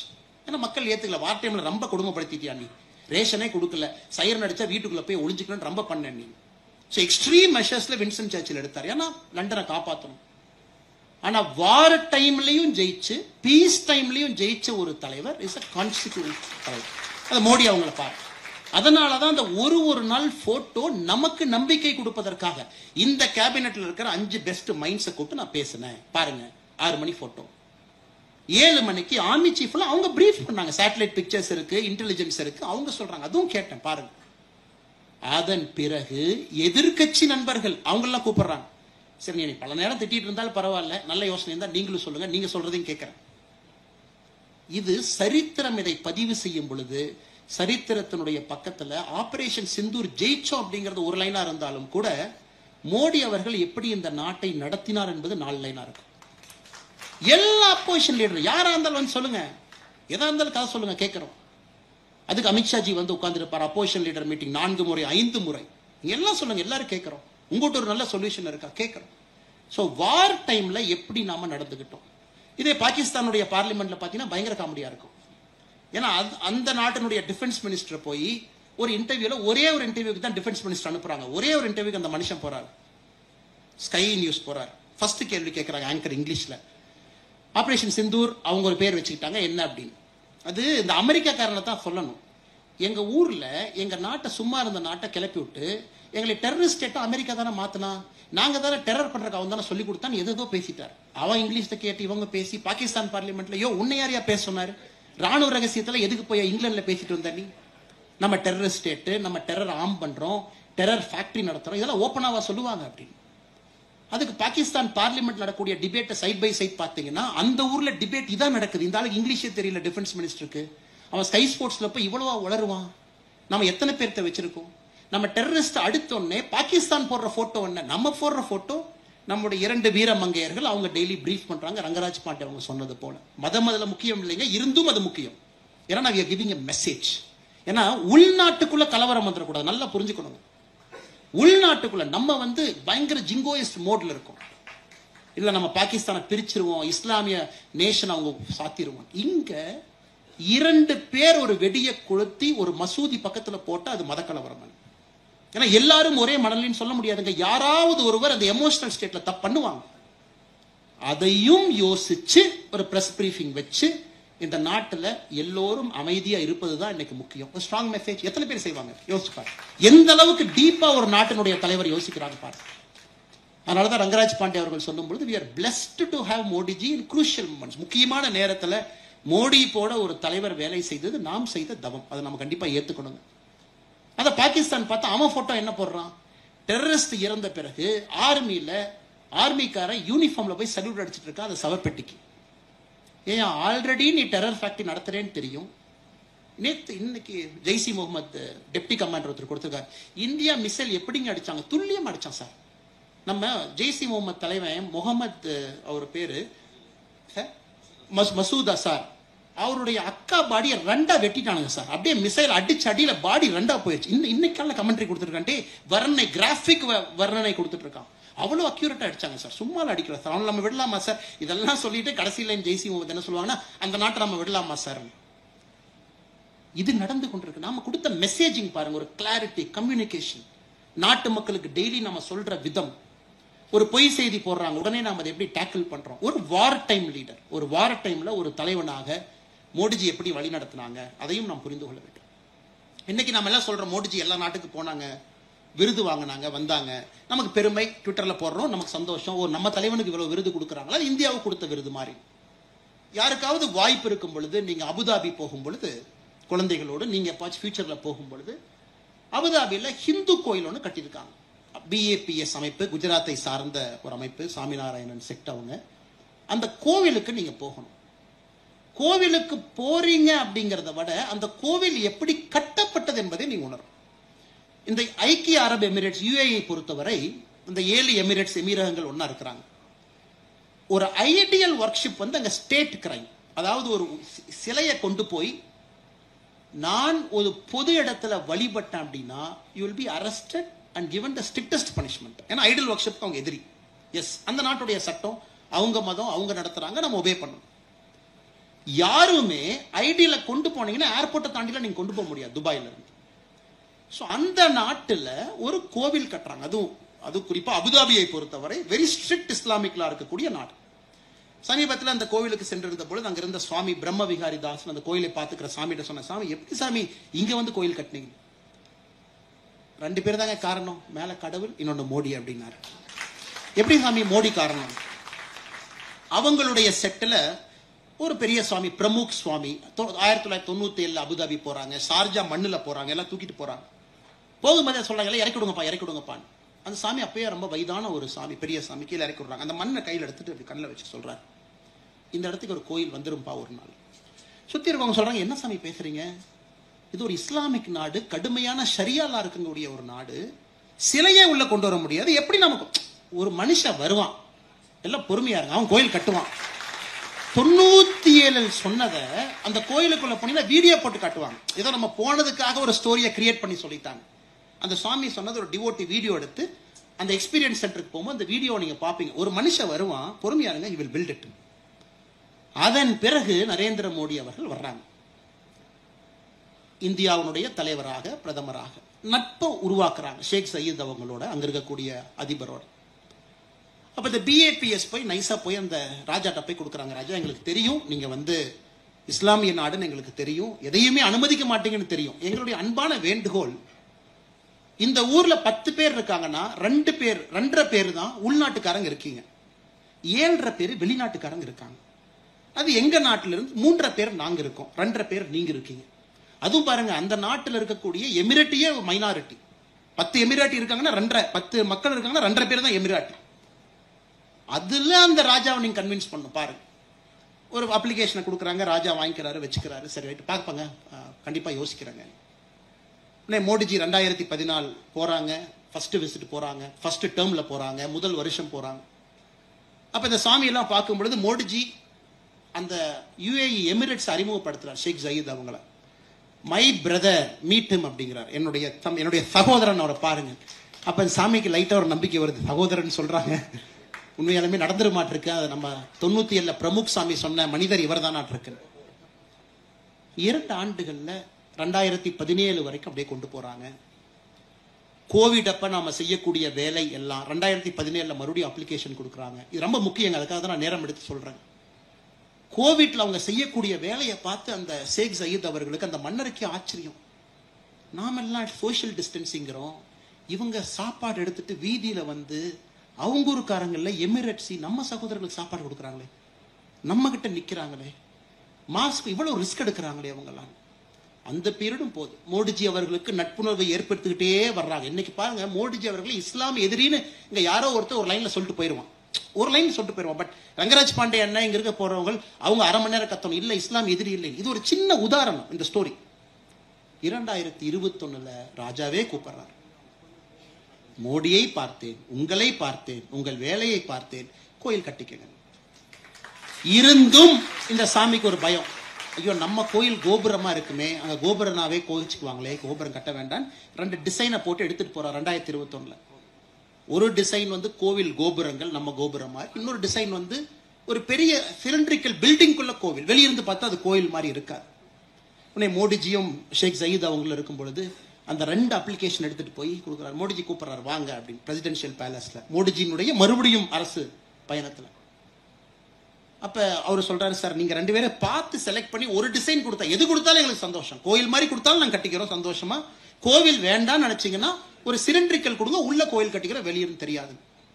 உடனே மோடிஜி ராஜா அவங்ககிட்ட ஒரு நிமிஷம் பேசுறாங்க. அதன் பிறகு ஷேக் சயீத் சொல்றாங்க, கோவில் என்றால் அது கோவிலை போல் பார்ப்பதற்கு இருக்க வேண்டும், அதனால கோவில் கட்டணும். இதெல்லாம் பாருங்க, சும்மா கேட்பாங்க மோடிஜி இத்தனை ஃபாரின் விசிட் போறாரு, யாரோ ஆர்டிஐல சவுதி அரேபியா போனார். ஆமாங்க, நம்ம நாட்டினுடைய தலைவர், நம்முடைய பிரதமர் சவுதி அரேபியாவுக்கு போயிட்டு ரோட்ல டென்ட் போட்டா தங்க முடியும்? அவர் ரிட்ஸ் கார்ல்டன்ல தான் தங்குவார். அது நாட்டினுடைய பெருமை, நாட்டினுடைய அடையாளம். காங்கிரஸ் கட்சிங்க பாருங்க, ஆர்டிஐ பாருங்க, மோடிஜிக்கு 16 கோடியா செலவாகும் ஒரு டூருக்கு, இத்தனையா போய் தங்குவாங்க. சவுதி அரேபியாவோட ரிட்ஸ் கார்ல்டன் காஸ்ட்லியா இருந்தா அதுக்கு நாம என்னங்க பண்ண முடியும்? நம்ம நாட்டினுடைய பிரதமர் போய் சாதாரண வீட்டில் ஏர்பிஎன்பி கெஸ்ட் ஹவுஸ் போட்டு, இந்த ரூம்ல மோடி, இந்த ரூம்ல என்எஸ்ஏ, இந்த ரூம்ல. நார்த் கொரியாவுடைய தலைவர் வந்தார்னா அவருடைய டாய்லெட்டை கலெக்ட் பண்றதுக்கு கூட ஒருத்தவங்க வர்றாங்க. ரஷ்ய அதிபர் புட்டின் அவருடைய டாய்லெட்டை கலெக்ட் பண்றதுக்கு கூட வர்றாங்க. அவருடைய டாய்லெட்டு கூட இன்னொரு நாட்டுக்கு மாட்டக்கூடாது, ஏன்னா அதிலிருந்து ரிசர்ச் பண்ணி பாடியினுடைய கட்டை கண்டுபிடிச்சு நோயை கண்டுபிடிச்சு விஷம் வச்சிருவானுங்க அப்படிங்கறக்காக அவங்க டிராவல் பண்ற டூர் என்கரேஜ் பாருங்க. அமெரிக்கானுடைய அதிபர் வந்தாருன்னா அவருடைய பிளேன் இறங்கும் பொழுது 2-3 பிளேன் இறக்குறாங்க. ஃபர்ஸ்ட் பிளேனை திறந்தோடனே பீஸ்ட் நமக்கு அவர் கார் வெளியே வருது. என்னையா கார்லாம் கொண்டு வந்திருக்கு? எங்க ஊர்ல கார், எங்க அதிபர் எங்க கார்ல தான் போவார், லிங்கன்ல தான் போவார், பீஸ்ட்ல தான் போவார். எல்லாத்தையும் இறக்குறான், செஃப் இறக்குறான், சாப்பாடு ஸ்பூன் எல்லாம் வந்து அவர் தாஜ்ல தங்குறாரா, ஒரு வாரத்துக்கு முன்னாடி தாஜை டேக் ஓவர் பண்ணி அவன் செஃப்பை கொண்டு வந்து அவன் கர்டைனை போட்டு அவன் பெட்ஷீட்டை போட்டு தான் அமெரிக்க அதிபர் வர. ஆனா நம்ம பிரதமர் வந்து ஏர்பிஎன்பில தங்கணுமா? எவ்வளவு லொல்லு பாருங்க உங்களுக்கு. இதெல்லாம் நம்ம we have to understand the context. ஒரு வேர்ல்டு லீடர் ஆன பிறகு அவர்களுக்கு பிரச்சனை இருக்கத்தான் செய்யும். இன்னும் பாத்தீங்கன்னா அமெரிக்கா பிரசிடென்ட் ஒரு இந்தியாலேயே ஒரு ஹோட்டல்ல தங்குறாங்கன்னா அது எந்த நாடாக இருந்தாலும் அவங்க யாரும் ஒட்டு கேட்க கூடாது என்பதற்காக ஒரு பிளாங்கெட் கொண்டு வர்றாங்க, அந்த ரூமை ஃபுல்லா போர்த்திடுறாங்க. சோ எந்த எலக்ட்ரானிக் இன்டெலிஜென்ஸ் உள்ள வேலை செய்யக்கூடாது என்பதற்காக ஒரு பிளாங்கெட் கவருக்குள்ள தான் அவங்க மீட்டிங்கை நடத்துறாங்க. எவ்ரிதிங் கம்ஸ் ஃப்ரம் தேர். அந்த லெவலுக்கு ஜியோ பாலிடிக்ஸ் போயிட்டு இருக்கு. ஆனா இங்க புரியாத தற்கொலைகள் சிலர் இதை சோசியல் மீடியாவில் ஒரு மெசேஜா போட்டுட்டு இதுல அவர்களுக்கு ஒரு உலக தலைவர் எப்படி போகணும், அதுதான் நான் நார்த் கொரியன் அதிபரையும் புட்டின் அவங்கள சொன்னேன். அவங்களுடைய பூப் எடுக்கிறதுக்கு 2 பேர் சுட்கேஸோட வர்றாங்க. சமீபத்தில் பாத்தீங்கன்னா நார்த் கொரிய அதிபர் எந்திரிச்சு போன பின்னாடி ஒரு அவங்களுடைய சீக்ரெட் சர்வீஸ் வந்து சேர் எல்லாம் துடைக்கிறாங்க. என்னையா சேர் எல்லாம் துடைக்கிறான்னா, எங்க தலைவர் ஃபிங்கர் பிரிண்ட் எடுத்துட்டீங்கன்னா, எங்க தலைவர் வேர்வையை நீ எடுத்துட்டீங்கன்னா டிஎன்ஏ கண்டுபிடிச்சிருவீல்ல, அதையும் நாங்க விட மாட்டோம். அந்த அளவுக்கு ஒரு நாடு இன்னைக்கு இந்தியாவுக்கு தேவை. Modiji is a world leader. அவர் சப்ராசி கிடையாது, ரோட்ல இருக்கக்கூடிய யாரோ கிடையாது, வேர்ல்ட் லீடர். இதை வந்து பேசி இதனால மோடிஜி போறான். இல்ல மோடிஜி எத்தனை சட்டை மாத்துறாரு, எத்தனை மோடிஜி என்ன நவம்பர் 26, 2008 மும்பை அட்டாக் நடந்த பொழுது ஒரே நாள் 4 சட்டையா மாத்தினார். அன்னைக்கு இருந்த சிவராஜ் பட்டேல் அவங்க இந்தியாவுடைய உள்துறை அமைச்சராக இருந்தவங்க காலையில் ஒரு சட்டை, மத்தியானம் ஒரு சட்டை. November 26, 2008 Mumbai attack press meet 4 கொடுத்திருப்பாரு, 4 சட்டை. இதெல்லாம் நடக்க ஒரு ஹிந்தி பட டைரக்டரும் இன்னொரு அரசியல்வாதி மகனும் தாஜுக்குள்ள போறாங்க. ஆபரேஷனே முடியல. எதுக்கு தாஜுக்கு போறீங்கன்னா, அடுத்து நடக்கக்கூடிய பட ஷூட்டிங்க்கு, டெரரிசம் ஷூட்டிங்க்கு செட்டு பார்க்க போறோம். நான் எதுவுமே மிகைப்படுத்தி சொல்லிங்க, அந்த நடிகர் இப்போ நடிச்சிட்டு இருக்காரு, நான் பேர் சொன்னா அது தவறா போயிடுறேன், அது ஒரு அரசியல் மேடை கிடையாது. இப்போ ஒரு பாப்புலர் ஆக்டர், பாப்புலர் டைரக்டர் 2 பேர் போறாங்க. ஆபரேஷனே முடியல, எல்லாம் தாஜ போய் கிரவுண்ட் ஃப்ளோர்ல சுத்தி பார்த்துட்டு இருக்காங்க. எதுக்குன்னு செட்டு போடுறதுக்கு, ஒரு டெரர் போட்டோ நாங்க இதை அப்படியே காட்சிப்படுத்தி எடுக்க போறோம். அன்னைக்கு இருக்கக்கூடிய இந்தியாவிற்கும் இன்னைக்கு இருக்கக்கூடிய இந்தியாவுக்கும் எந்த அளவுக்கு மாற்றம். இதெல்லாம் மோடிஜி சட்டை போடுறாரு அப்படின்னு ரங்கராஜ் பாண்டியன் ரொம்ப அழகா சொன்னாங்க. இதை தாண்டி வேற இன்னும் கொஞ்சம் பெட்டரா எக்ஸ்பெக்ட் பண்றோம் வாங்க அப்படி, இன்னும் கொஞ்சம் நல்லா பண்ணுங்க, இன்னும் கொஞ்சம் நல்லா நீங்க ட்ரை பண்ணுங்க அப்படி. இதுலயே இன்னும் சுத்திட்டு இருக்கீங்களே, இதெல்லாம் தாண்டி வாங்க. அதனால அன்பு சொந்தங்களே, இது ஒரு சாதாரண ஒரு நிகழ்வு கிடையாது. உலக தலைவருடைய வரிசையில முழுமையாக இன்னைக்கு கடந்த 2 நூற்றாண்டுகள்ல அவர்கள் எல்லாம் தாண்டி உயரத்தில் இருக்கக்கூடிய தலைவராக மோடி அவர்கள் வந்திருக்கிறார். ஆனா இன்னும் ஒரு பினிஷ் ஆகலைங்க. இல்ல ஆச்சரியம் என்னன்னா, பினிஷ் ஆகல. ஜேர்னி இஸ் நாட் எண்டடுங்க. இல்ல முடிஞ்சு போச்சு, நான் ரொம்ப டயர்ட் ஆயிட்டேன், எனக்கு ரொம்ப கஷ்டமா போச்சு, இல்லை. இன்னைக்கும் என்னை கேட்டீங்கன்னா, this is only the beginning. Starbucks நிறுவனம் பார்த்தீங்கன்னா அதனுடைய தலைவர் கடிதத்தை எழுதுவார், ஒரு ஆண்டு ஷேர் ஹோல்டர் ரிப்போர்ட் எழுதுவார். அதுல லாஸ்ட்ல ஒரு லைன் இருக்கும், this is day 1 of our company பார். இன்னைக்கும் நாம முதல் நாள் இந்த நிறுவனத்தை ஆரம்பிச்ச மாதிரி தான் நாம நடத்தணும் அப்படின்பார். 11 ஆண்டுகள் ஒருத்தர் வேலை பார்த்து, இத்தனை ஆண்டுகள் முதலமைச்சராக இருந்து, 25 ஆண்டுகள் இவ்வளவு ஸ்ட்ரெஸ்ஃபுல்லான ப்ரொஃபஷன்ல இருந்து இன்னைக்கும் டே 1 மாதிரி அதே ஃப்ரெஷ்னஸ், அதே எனர்ஜி. இன்னைக்கு நிறைய அந்த மோடி ஸ்டோரி நிறைய பிரபலங்கள்லாம் போடுறாங்க, மோடி ஸ்டோரின்னு சொல்லிட்டு நிறைய போடுறாங்க. 2-3 பேர் போட்டதை பார்த்தேன். இந்த போட்டுன்னு பாத்தீங்கன்னா இந்த புதுசா இந்த இயர்போன்ஸ் எல்லாம் ஒரு இந்தியன் கம்பெனி இருக்கு போட்டுன்னு. அமன் குப்தா CEO கால் எழுதியிருந்தார். எங்களெல்லாம் மோடிஜி டீம் பிரான்ஸுக்கு கூப்பிட்டாங்க. அங்க பிசினஸ் கவுன்சில் மீட்டிங் இருக்கு வாங்க, நாங்களும் போனோம். பிரான்ஸ்லயே காலையில இறங்குனது 2 மணி 2 AM, 6 மணில வரிசையா மீட்டிங். ஈஃபில் டவர்ல நைட்டு 12 மணிக்கு ஃபயர் கிராக்கர் டிஸ்பிளே. அது வரைக்கும் official engagement.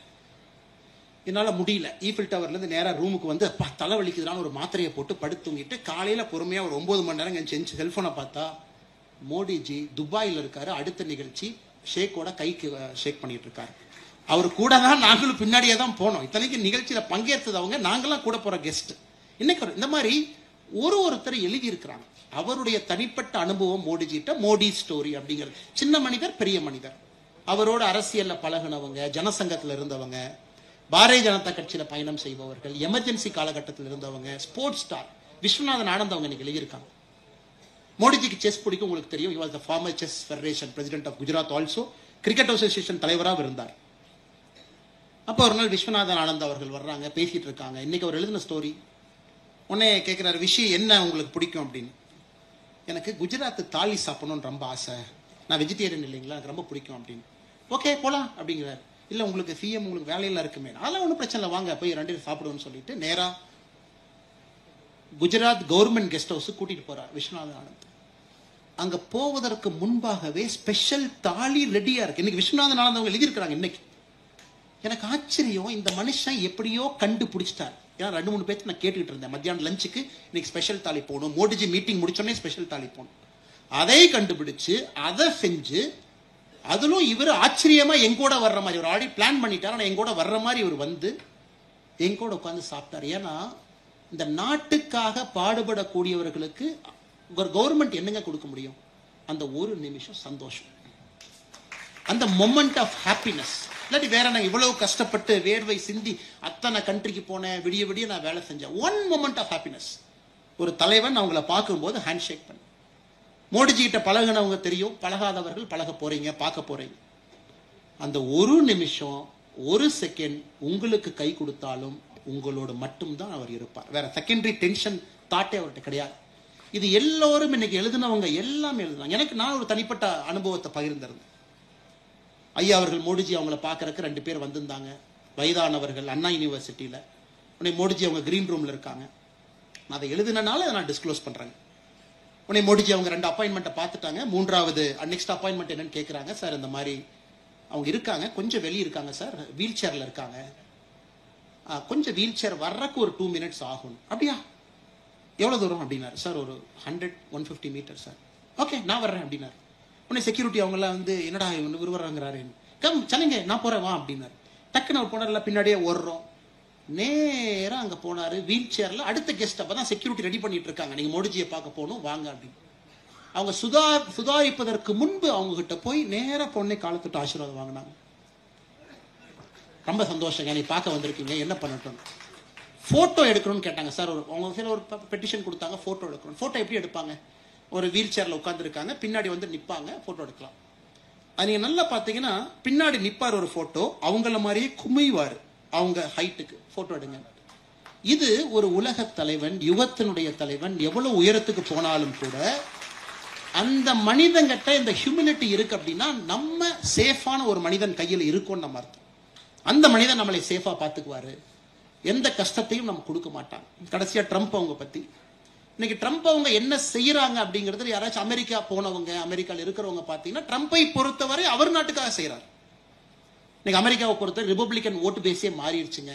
White voters, angry voters, rust பெல்ட்ல இருக்காங்க யூஎஸ்ல, குறிப்பா ஈஸ்ட் கோஸ்ட் பக்கத்துல. மேனுஃபேக்சரிங் அந்த ஊர்ல கிடையாதுங்க, எல்லாம் வெளியே போயிடுச்சு. ஷூவா வியட்நாம், செருப்பா சைனா, டூத் பேஸ்டா சைனா, எதுவுமே அமெரிக்கால கிடையாது.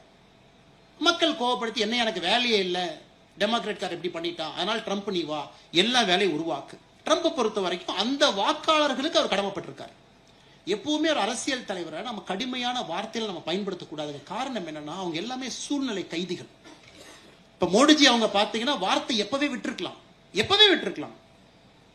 அது அவருடைய ட்ரம்போட ட்ரேட் அட்வைசர் பீட்டர் நவரோன்னு ஒருத்தர், அவர் பயன்படுத்தக்கூடிய வார்த்தைகள் பாத்தீங்கன்னா யாராக இருந்தாலும் நம்ம அருவாள் எடுத்துட்டு போய் 2 வெட்டிட்டு வந்துடலாம்னு தோணும் ஒரு ட்வீட்டை பார்த்தா. என்னையா இப்படி எழுதுறேன் எங்க நாட்டை பத்தி, ஏதோ நான் ஏதோ பிச்சைக்காரங்க மாதிரியா ட்வீட் எழுதுறேன். அது எவ்வளவு கூலா காமா அவரு புரிஞ்சுட்டார். ஓகே, இது உங்க பேஸ், இது உங்க பிரச்சனை, ஃபைன். அதுல இருந்து நீங்க வர்றீங்க, இது ஏன் நாடு, இது என் பிரச்சனை, நான் இங்கிருந்து நான் வர்றேன். 2 பேரும் மீட் பண்ணி பேசுவோம். நீங்க எங்களைய பத்தி கடுமையான வார்த்தைகள் பயன்படுத்துனீங்க அப்படிங்கறதுக்காக நான் கடுமையான வார்த்தையை, it's a classic game in diplomacy. ஒரு டிப்ளமசில நேத்து மோடிஜி அவங்க போட்ட ட்வீட் பாருங்க. இவ்வளவு சண்டை போயிருச்சு, எதுவுமே மோடிஜி அவங்க பேசல. ட்ரம்ப் அவங்க 5 நாளைக்கு முன்னாடி ட்வீட் போடுறாரு, இந்தியாவோட எங்களுக்கு ட்ரேட் ஒப்பந்தம் முக்கியம். மோடிஜி திரும்ப ரீட்வீட் பண்ண உடனே, ஆமா ரொம்ப சந்தோஷம் என் அன்பு நண்பர் ட்ரம்ப் அவர்களே, எங்களுக்கும் இந்த ட்ரேடு முக்கியம் தான், செஞ்சிருவோம் அப்படி. நேத்து ட்ரம்ப் அவர்களாகவே மோடிஜிக்கு தொலைபேசியில கூப்பிட்டு உங்களுடைய 75வது பிறந்த நாள் வாழ்த்து நான் சொல்ல வேண்டும் என்று ட்ரம்பே நேத்து கூப்பிடுறாரு. நான் ட்ரேடு பண்ணணும். இன்னைக்கு மோடிஜி சொல்றேன், நாங்களும் தயார், ட்ரேடு பண்ணுவோம் வாங்க அப்படி. ஒரு ட்ரம்ப் அவ்வளவு ஈஸியா அசைச்சு பார்க்க முடியாதுங்க, அவ்வளவு ஈஸியா அசைச்சு பார்க்க முடியாது. சைனா தடுமாறிட்டு இருக்காங்க. இப்ப சைனாவுடைய பேச்சுவார்த்தைகள் பாத்தீங்கன்னா ஜெர்மனி வேறு வேறு மத்திய நாட்டில் நடந்துகிட்டு இருக்கு ட்ரேடு பேச்சுவார்த்தை. அவ்வளவு ஈஸியா, ஏன்னா ட்ரம்போட சீட்டுக்கு அந்த பவருங்க. $32 trillion, இந்தியாவை விட 8 மடங்கு பொருளாதார வலிமை, 6 ஏர்கிராஃப்ட் கேரியர் எங்க வேணாலும் சுத்திக்கிட்டு இருக்கு, powerful military in the world. அவன் சிப்பை ஸ்டாப் பண்ணா அடுத்த நாள் காலையில் செல்போன் மேனுஃபேக்சர் பண்ண முடியாது. அவங்கிட்ட டெக்னாலஜி இருக்கு, வேர்ல்ட்ஸ் பெஸ்ட் கம்பெனி இருக்கு, ஏஐ இருக்கு, எல்லாம் வச்சிருக்கான். ஆனாலும் தன்மானத்தை விட்டு கொடுக்காம அமைதியாக மோடி பேசுறத பாருங்க. எல்லாம் சரண்டர். ஜப்பானுடைய பிரதமர் ரிசைன் பண்ணிட்டார் போன வரையும். நேர அக்ரிமெண்ட் ஜப்பான் போனும் ட்ரம்போட போடும். எப்படி அக்ரிமெண்ட் போட்டாங்க? ஜப்பானுடைய பழைய பிரதமர், ஒன்னும் பிரச்சனை வேண்டாம், நீங்கள் நானும் எல்லாம் ஓகே ரெடி பண்ணிக்கலாம், $800 பில்லியன் அமெரிக்காவில் இன்வெஸ்ட் பண்ணிடுறோம், கொஞ்சம் ட்ரேடை கொஞ்சம் பார்த்து பண்ணி கொடுங்க. இன்னைக்கு ஜப்பான்ல எப்படியா நீ போய் $800 பில்லியன் இன்வெஸ்ட் பண்ணு எப்படியா சொல்லலாம்? இல்ல பிரச்சனையே ரிசைன் பண்ணிட்டாரு, நீ விட்டுங்கப்பா, அடுத்த பிரதமர் ஒருத்த வான். இந்த ட்ரம்பினுடைய ட்ரேடு டாரிஃப்ல உலக அரசியலே மாறிட்டு இருக்கு. UK politics has changed. நிறைய அரசியல் மாறிடுச்சு, எந்தெந்த நாடுகள் மாறிடுச்சு.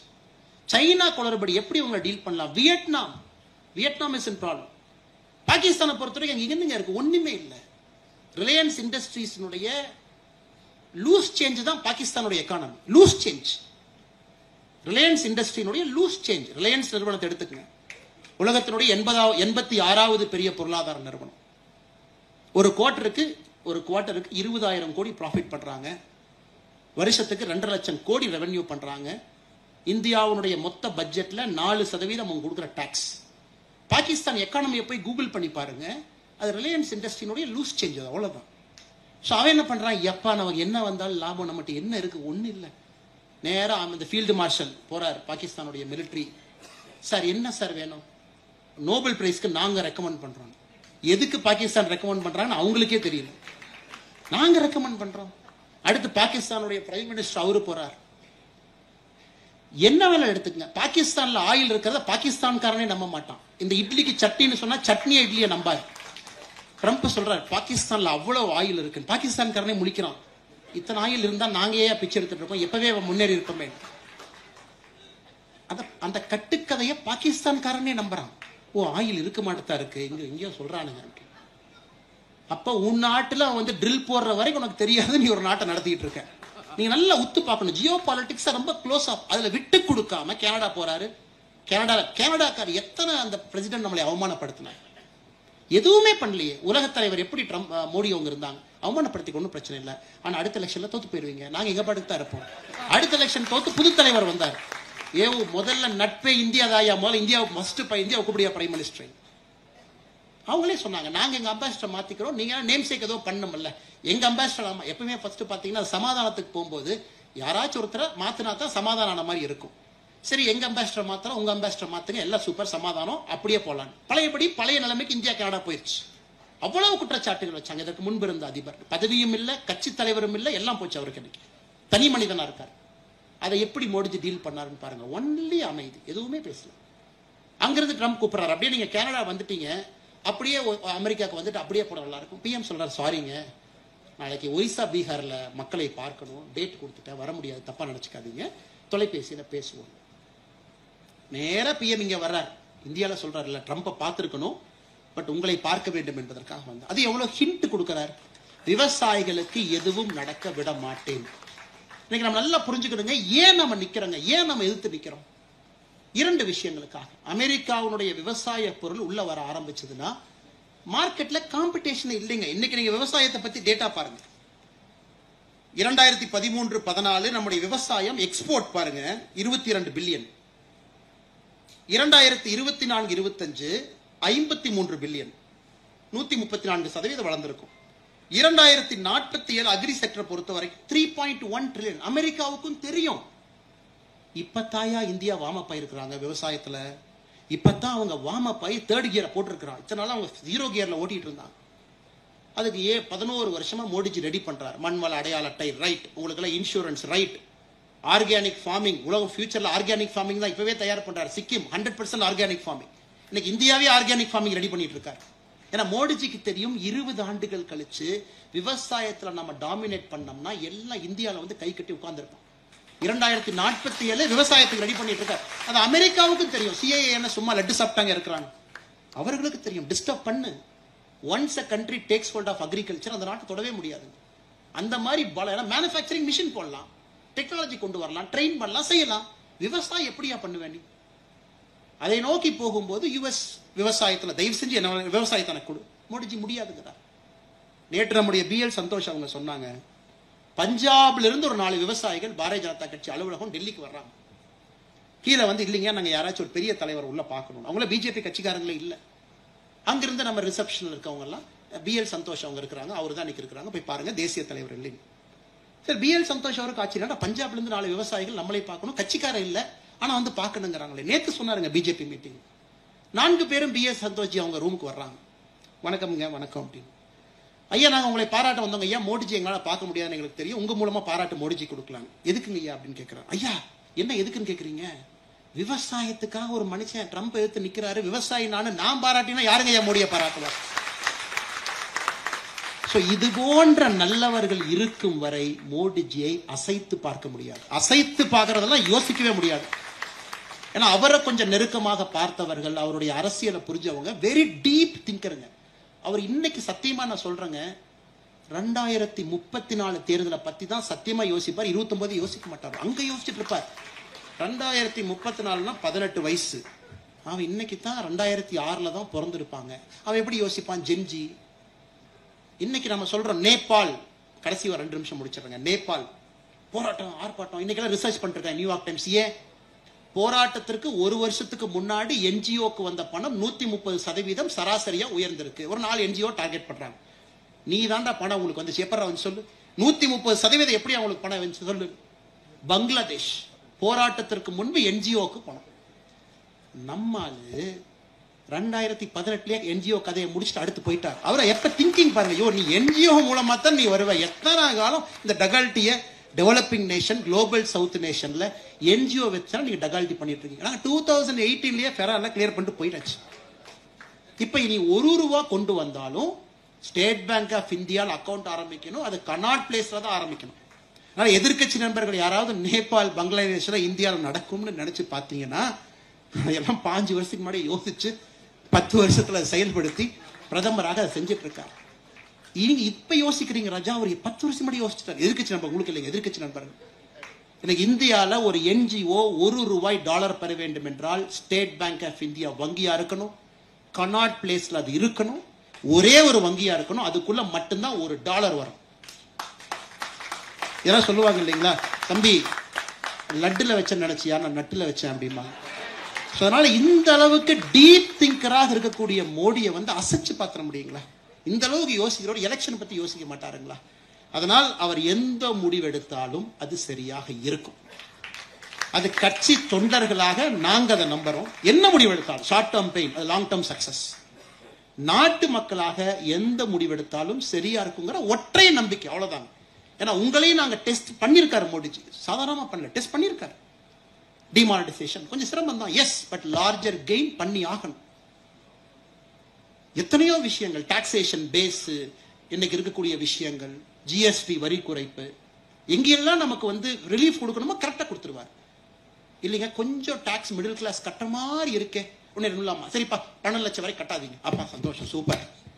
எத்தனை பேருக்கு தெரியும் 12 லட்சம் ரூபாய் வரைக்கும் நீங்க டாக்ஸ் கட்டாதீங்கன்னு சொன்னனால 90% நம்ம டாக்ஸ் பேஸ் இறந்துட்டோம். 90% we have lost tax base overnight 90%.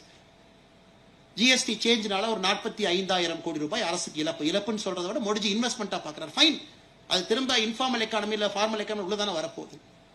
அதனால் மோடிஜியை பொறுத்தவரை எந்த அளவுக்கு நம்மளை கொண்டு போகணும், எல்லாமே நாட்டு நலனுக்காக. எப்ப அந்த லீக் வால்வை கொஞ்சம் ரிலீஸ் பண்ணணும், எப்ப நம்மளைய புஷ் பண்ணணும்.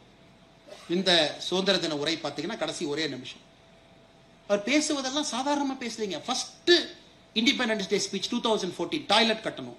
இப்பதான் உட்காந்து 2 ஸ்பீச் பார்த்துட்டு இருந்தாங்க, சும்மா ஒரு ஆசையா பார்த்து. 2014 டாய்லெட் கட்டணும். 2025 ஜெட் இன்ஜின் பில் பண்ணுங்கிறாரு. ஐயா சாமி, என்ன 11 வருஷத்துல மாத்திட்டீங்க.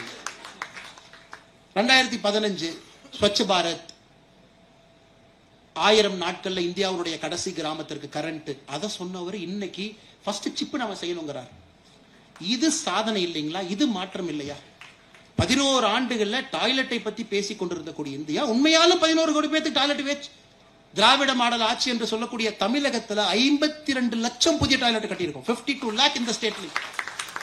பெரிய industrial state, second largest economy after Maharashtra. இத்தனை அவங்க சொன்னாலும் 52 லட்சம் தாய்மார்கள் டாய்லெட் இல்லாம பொதுவெளிக்கு போன நம்ம ஊர்ல கட்டியிருக்கோம். ஆனா இன்னைக்கு சிப்பாக, அதை செமிகண்டக்டராக, அதை நம்ம ஜெட் இன்ஜினாக, ஒரு டெவலப்மெண்டாக, பொருளாதாரமாக நம்மளை பேச வைத்திருக்கின்றார் என்றால் சாதாரண வேலை இல்லை.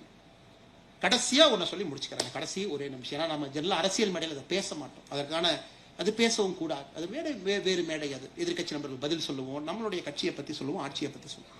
மா ஜெடோங் சைனாவுடைய முதல் கம்யூனிஸ்ட் தலைவர் 1949.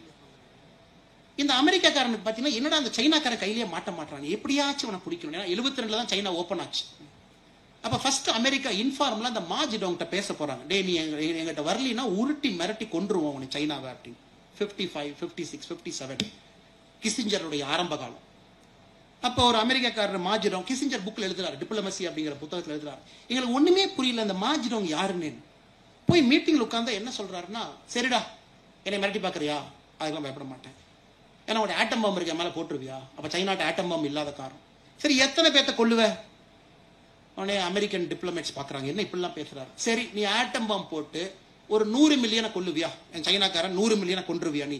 சைனாவுடைய தலைவர் அமெரிக்கன் நெகோசியேட்டர் பேசுறாரு, இன்ஃபார்மல், இப்ப டாக்குமெண்டட். நீ 100 மில்லியன்னா 10 கோடி பேர்த்த கொல்லுவியா? சரி வச்சுக்க. நான் மைக்ல என்ன சொல்லுவேன்னா, என்னோட தாய்மார்கள் சகோதரிட்ட சொல்லுவேன், எல்லாரும் 3 குழந்தை பெத்துக்குங்கன்னு சொல்லுவேன். 40 வருஷத்துல இன்னும் 400 மில்லியன் 40 crore உங்கள்கிட்ட நிற்பேன். நீ என்ன பண்ணுவ? ஹைட்ரஜன் பாம்பு கொண்டு மறுபடியும் கொல்லுவியா? மறுபடியும் என் சகோதரிட்ட சொல்லுவேன், 3 குழந்தைங்க பெத்துக்குங்க. என்னை நீ ஆட்டி அசைச்செல்லாம் பார்த்துட முடியாது. இது 1000 ஆண்டுகள் பாரம்பரியம் இருக்கக்கூடிய ஒரு நாடு.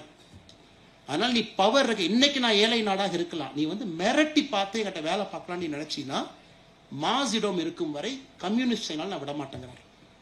அதை கிசிஞ்சர் மிக அற்புதமா எழுதுறாரு. இந்த மாதிரி தலைவர்கள்ட்ட போய் நாங்க தலையை போய் இடிச்சு நாங்க பண்ண பஞ்சாயத்து இருக்கேன். அவர்கிட்ட பேசி பேசி 56 இருந்து பேசி 72 தான் கதவை திறந்து வா 2 பேரும் டிப்ளமேட் வச்சுக்கலான்னு சொன்னார். சோ சில தலைவர்கள் அந்த மாதிரி தலைவர்கள்.